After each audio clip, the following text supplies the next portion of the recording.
अस्सलाम वालेकुम।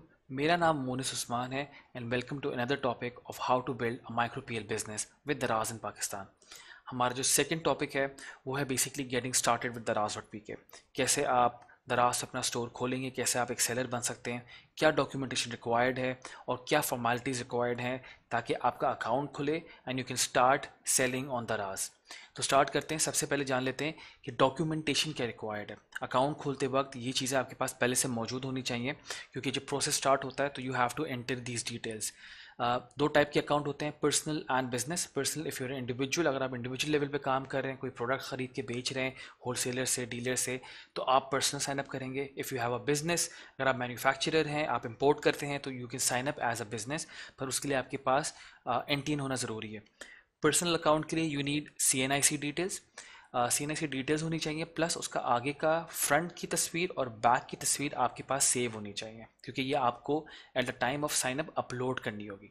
Mobile number होना चाहिए जो कि उसी सी एन आई सी पर रजिस्टर्ड हो। उसके बाद आपको बैंक अकाउंट डिटेल्स की ज़रूरत होगी। तो जो सी एन आई सी डिटेल्स पे जो नाम लिखा हुआ है, जिस बंदे का नाम, जो सी एन आई सी जिसका आप दे रहे हैं, वो ही बैंक अकाउंट की डिटेल्स, उसी के नाम पे बैंक अकाउंट होना चाहिए। अकाउंट टाइटल, अकाउंट नंबर, उसी उसी सी एन आई सी पे होना चाहिए। आपके पास जो चीज़ें रिक्वायर्ड हैं बैंक से रिलेटेड, वो टाइटल, अकाउंट नंबर, बैंक का नाम, ब्रांच का कोड और चेक की एक तस्वीर जो कि आपने सेव की हुई हो। एड्रेस होना चाहिए, एक वैलिड एड्रेस। अगर आप बिजनेस अकाउंट खोलते हैं तो आपके पास बिजनेस रजिस्ट्रेशन नंबर, जो कि as per the NTN number होता है। लीगल नेम, ये बिजनेस का नाम हो सकता है जो एनटीएन पे लिखा हो, या फिर आपका ओनर का भी नाम हो सकता है अगर उसके नाम पे रजिस्टर्ड है business. NTN document, you need to have a scan copy. NTN document की भी आपके पास स्कैन कॉपी मौजूद होनी चाहिए अपने पीसी में। बैंक अकाउंट डिटेल्स, अगेन उसी नाम पे बैंक अकाउंट हो, बैंक अकाउंट का नंबर, बैंक अकाउंट का टाइटल, बैंक ब्रांच कोड और bank name with a scan copy of the cheque आपके पास होना मौजूद है। चेक की कॉपी भी आपने अपलोड करनी होती है, तो ये ज़रूरी है आपके पास मौजूद हो। और अगेन अ वैलिड एड्रेस। तो ये डिटेल्स आपके पास पहले से इन हैंड होनी चाहिए ताकि आपको प्रोसेस साइनिंग अप में कोई डिफ़िकल्टी ना आए। How to sign up on Daraz देख लेते हैं कि किस तरह आप अपना प्रोसेस स्टार्ट करते हैं दराज पे जाने के बाद। सबसे पहले तो आप दराज डॉट पी के पे लॉगिन कर लें। जैसे आप दराज डॉट पी के वेबसाइट खोलेंगे, आपको टॉप पे यहाँ पे ऑप्शन नज़र आ रहे हैं। तो सेकेंड ऑप्शन होता है सेल ऑन दराज। आप सेल ऑन दराज पे क्लिक करते हैं। जब उसके बाद आपके पास एक पेज खुलता है जहाँ पे इन्फॉर्मेशन दी गई हुई होती है। अगर आप स्क्रॉल करेंगे तो डिफरेंट इन्फॉर्मेशन मौजूद है। आपने इस पेज पे स्टार्ट सेलिंग पे क्लिक करना है। स्टार्ट सेलिंग पे क्लिक करने के बाद आपके पास साइन अप फॉर्म खुल जाता है। यहाँ पे जैसे आपको पहले बताया था, आपसे पहला सवाल ये पूछता है कि आपने पर्सनल अकाउंट खुलवाना है या बिजनेस अकाउंट खुलवाना है। यहाँ पे हम लोगों ने पर्सनल सेलेक्ट किया। शॉप बेस्ड इन पाकिस्तान, और अब आप अपने मोबाइल नंबर डालना जो कि आपके CNIC पे रजिस्टर्ड है। मोबाइल नंबर डालने के बाद आपने इसको स्लाइड करना है। ये बटन जब आप स्लाइड करते हैं तो आपके नीचे फर्दर डिटेल्स खुल जाती हैं। अब ये कह रहा है कि आपको एक 6 डिजिट कोड आया है, वो आपने वेरीफाई करना है। फ़ोन नंबर जो आप यहाँ पे डालते हैं, उसी से रिलेटेड, उसी पे आपके पास एक कोड आता है, वो कोड आप यहाँ पे डालेंगे। पासवर्ड डालने के बाद आपको उसको कंफर्म पासवर्ड करना है। उसके बाद आपने अपना रजिस्टर्ड ईमेल एड्रेस डालना है जिससे आप अपना स्टोर को लॉगिन करेंगे। ईमेल डालने के बाद आपको अपना एक शॉप नेम बताना है। शॉप नेम आइडेंटिफाई करता है आपकी शॉप का नाम क्या होगा। जो आप स्टोर खोलना चाह रहे हैं दराज पे, तो आप क्या नाम रखना चाह रहे हैं। शॉप का नाम डालने के बाद आप पेज को स्क्रॉल करेंगे। स्क्रॉल करने के बाद आपके पास ऑप्शन आता है कि I have read and understood दराज टर्म्स एंड कंडीशन, कि आपने दराज की टर्म्स एंड कंडीशन पढ़ ली है। इस पर टिक लगाएंगे और आप साइन अप पे क्लिक करेंगे। साइन अप सक्सेसफुल होने के बाद आपके पास जो नेक्स्ट स्क्रीन आती है वो आपकी एड्रेस बुक की आती है, जहाँ पे आपको एड्रेसेस अपडेट करने हैं अपने अकाउंट से रिलेटेड। एड्रेसेस अपडेट करने के बाद आपके पास ऑप्शन होता है कि आपका जो वेयर हाउस एड्रेस आपने बोला है, आप उसको एज अ बिज़नेस एड्रेस भी यूज़ कर सकते हैं और रिटर्न एड्रेस भी सेम रख सकते हैं। तो यहाँ पे आपके टिक्स लगे हुए होते हैं ऑलरेडी। टिक्स कर जब आपने एड्रेस फिल कर लिया है, आप उसे स्क्रॉल करें नीचे और सबमिट पे क्लिक करते हैं। सबमिट पे क्लिक करने के बाद आपके पास मैसेज आता है कि your address book has been verified. अब आपका जो नेक्स्ट स्टेप आता है वो है वेरीफाई आईडी इन्फॉर्मेशन। अब आपके पास आईडी, जैसे मैंने आपको पहले बताया था, आईडी की इन्फॉर्मेशन, CNIC की इन्फॉर्मेशन आपके पास होनी चाहिए और तस्वीरें आपके पीसी में सेव होनी चाहिए। वेरीफाई आईडी इन्फॉर्मेशन पे क्लिक करते हैं। यहाँ पे जब स्क्रीन खुलती है तो यहाँ से पूछता है कि आईडी टाइप क्या है। यहाँ पे ड्रॉप डाउन मेन्यू है, अब यहाँ को ड्रॉप डाउन करके आप सेलेक्ट करते हैं CNIC। और अब CNIC से रिलेटेड आपको अपना नाम डालना है, CNIC नंबर डालना है, अपलोड आईडी फ्रंट साइड तस्वीर और अपलोड आईडी की बैक साइड की तस्वीर। सारी इन्फॉर्मेशन डालने के बाद आप सबमिट पे क्लिक करते हैं। अगर आप सब कुछ वेरीफाई हो जाता है तो आपके पास मैसेज आता है कि your personal ID has been verified. अब आपके पास आता है बैंक इन्फॉर्मेशन। तो आपके पास चेक की एक तस्वीर होनी चाहिए पीसी में सेव्ड, और बैंक से रिलेटेड डिटेल्स आपके पास मौजूद होनी चाहिए। बैंक की इन्फॉर्मेशन फिल करने के लिए सबसे पहले आपको अकाउंट टाइटल डालना है कि इसके नाम पे है बैंक अकाउंट। अगेन ये सेम होना चाहिए जिसके नाम पे CNIC था।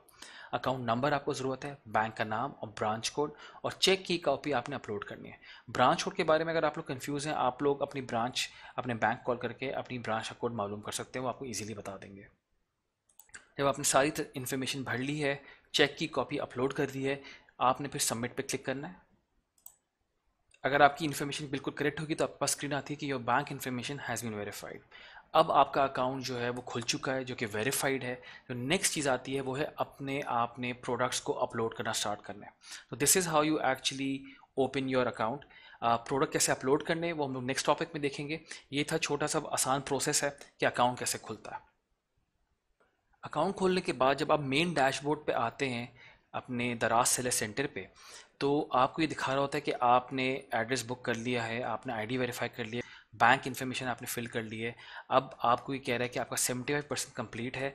अब जो आपने करना है वो है अपलोड SKUs। SKU होता है स्टॉक कीपिंग यूनिट, यानी आइटम्स या प्रोडक्ट्स को स्टॉक कीपिंग यूनिट कहते हैं। वेयर हाउस में इसके लिए टर्मिनोलॉजी जो यूज़ की जाती है वो SKU की जाती है। अब मेरा जो मेन काम रह गया है वो है प्रोडक्ट्स को अपलोड करना। जैसे ही आप प्रोडक्ट अपलोड करते हैं आपका स्टोर एक्टिव होता है, आपका पूरे स्टेप्स कंप्लीट हो जाते हैं, and now you can start selling on दराज। तो ये थे स्टेप्स अकाउंट खोलने के लिए।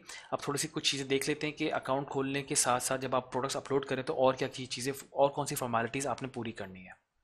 अकाउंट खोलने के बाद जब आपका अकाउंट खुल चुका है, अब आप अपने प्रोडक्ट्स को अपलोड कर रहे हैं, बीच में आपको सबसे पहले एक और चीज़ करनी है। जब तक आपकी चीज़ें अप्रूव हो रही हैं, लिस्टिंग्स अप्रूव हो रही हैं, स्टोर अप्रूव हो रहा है, आपने पैकेजिंग मटेरियल परचेज करना है।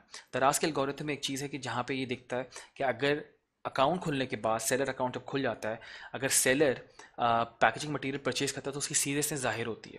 तो उस वो मेक श्योर करते हैं कि जिसने अकाउंट खोलने के फ़ौरन बाद परचेजिंग कर ली है पैकेजिंग मटेरियल की, उसका अकाउंट जल्दी खुल जाता है। तो सारी इन्फॉर्मेशन भर ली, उसके बाद फ़ौरन से आप आके दराज से ही अपनी रजिस्टर्ड ईमेल आईडी जिससे जिससे आपका सेलर अकाउंट है उससे आप पैकेजिंग मटेरियल ऑर्डर करते हैं। ऑर्डर करने के फ़ौरन बाद आपको उनके नुमाइंदे की कॉल आती है और आपका अकाउंट एक्टिवेट कर देते हैं। तो हम लोग देख लेते हैं कि आप पैकेजिंग मटेरियल कहाँ से ख़रीदेंगे। पैकेजिंग मटेरियल परचेज करने के लिए आप दराज और PK पे लॉगिन करते हैं। सर्च बार में आते हैं, सर्च बार में आप टाइप करेंगे पैकेजिंग मटेरियल। पैकेजिंग मटेरियल लिखने के बाद आप उसको सर्च करते हैं। सर्च करने पे आपको दिखाएगा डिफरेंट किस्म के पैकेजिंग मटेरियल आपके सामने आते हैं। इसको कहते हैं flyers, bubble wrap. Based on what ever your category is, आपने वो मटेरियल परचेज करना है अपनी रजिस्टर्ड आईडी से। जैसे आप रजिस्टर्ड आईडी से परचेज करते हैं उनके पास एक्टिवेशन का कोड चला जाता है और वो आपको कॉल करके आपका अकाउंट एक्टिवेट कर देते हैं। अच्छा जी, अब आपने पैकेजिंग मटेरियल परचेज कर लिया, अब आपने क्या करना है। जैसे ही आप अकाउंट खोल लेते हैं तो सेलर सपोर्ट टीम होती है दराज की, जो कि सपोर्ट कर रही होती है, वो आपका प्रोसेस स्टार्ट कर देते हैं ऑन बोर्डिंग का। तो जो आपने डिटेल्स दी हैं, जिसमें एड्रेस है, बैंक चल रहा होता है, तो आपको अलाउड होता है कि आप अपने प्रोडक्ट्स को अपलोड कर सकते हैं। जो आपकी लिस्टिंग्स हैं उनकी अच्छी तस्वीरें खींचें। आगे हम लोग पढ़ेंगे कि लिस्टिंग्स को कैसे अपलोड करते हैं, कैसे अप्रूव करवाते हैं। तो आप उस दौरान जब आपका वेरिफिकेशन चल रही है, आप अपनी सारे प्रोडक्ट्स को अपलोड कर सकते हो और जैसे ही वेरीफाई होगा आप अपना अकाउंट एक्टिवेट कर सकते हैं। मेक श्योर करें कि जितनी भी आपने प्रोडक्ट अपलोड करें उनकी तस्वीरें अच्छी हो। वो अगेन हम लोग आगे डिटेल्स